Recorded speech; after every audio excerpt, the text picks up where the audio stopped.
Merge. Ok, hai să vedem cum luminăm mașina asta. Un pic mai tare acolo. Stai. Încă un pic. Ok, lasă așa. Încă puțin. Mai tăi un pic. Atât. Stai așa, stai să verific.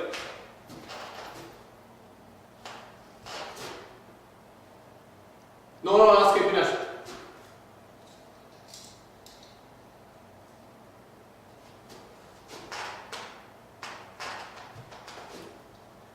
Dă-ți ochelarii jos ca să vezi ce scrie acolo.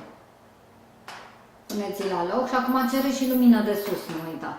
Mai dă puțină lumină. Ninel!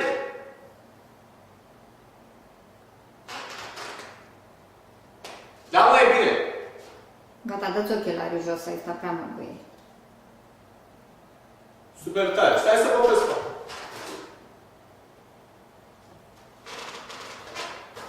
Mă, ar trebui să meargă, cam asta e. Se vede bine.